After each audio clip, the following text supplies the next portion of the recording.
आशिक भी थो बनते नचे कदे तो पेरी हिता मते आशिक भी थो बनते मते कदे तो पेरी हिता मते इन्या न आयो जानी मुझो सोचूं इये भी थो सोचे आशिक भी थो बनते नचे कदे तो पेरी हिता मते इन्या न आयो जानी मुझो सोचूं इये भी थो सोचे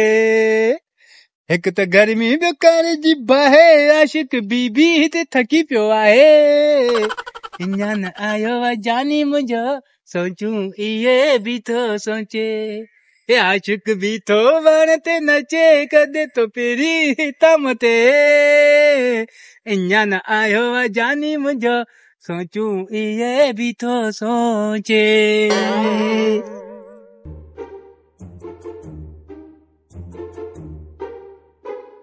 अरे हल भेण छोरी अची वेठी तेरा केस न अचे भई माण्हू तो भलो आहे अलाए केर अचे पियो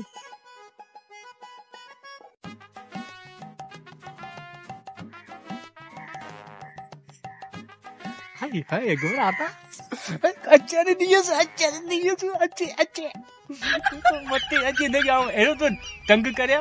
खुदा करे मन थई ईअं रोज़ तो मटे तव्हां रोज़ तो मटे ऐं छॾियो ॾियांसि अॼु रुगो मटे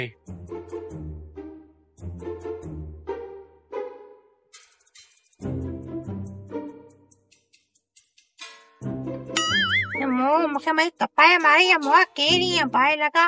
भाई लगने माइन के ता मटड़ी न तोरी हो रा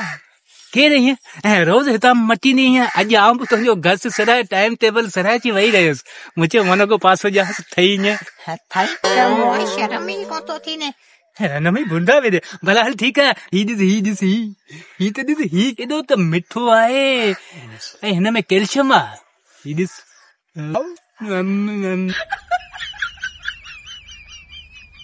ही जॾहिं खाईंदी न तॾहिं टंगनि जो सूर बदन जो सूर माना कहिड़ी बीमारी हूंदी हर ख़तम ऐं बदन में अहिड़ी ताक़त ॾींदो ने अहिड़ो कैल्शियम ॾींदो ने कहिड़ो सुठो आहे खेदी वठ मां शर्म ही कोन थो थी ने मोआ अरे केलो खा तसी कॾहिं ज़िंदगी में केलो खाधो ने माइन के मटणी न तोरी भाई लाए थी जुतो आना नहीं रहता तो अरे गोड़ा अरे महबूबन जा जूता अखीन ते महबूबन जा जूता अखीन ते अरे थई वञे खुदा के वञे अरे गोड़ा रे जूता रे जूता अखीन ते न वांगड़े जो है ना अरे घंचा ये घंचे वाह भाई शर्म ही को तो गोड़ा रे तुम्हें बादल में कितना मजा आए दिल के सुकून भी लिया अच्छा मैं ये घोड़ा पानी वाला थोड़ी जो ये मोच तो भाई लगो थोड़ी जो भाई चल मत बदजी ने मत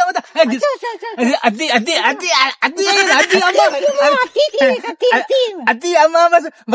मत के सद करियो गरी मानु बदबो ये मो पाछी दाढ़ी में शर्म चली है मत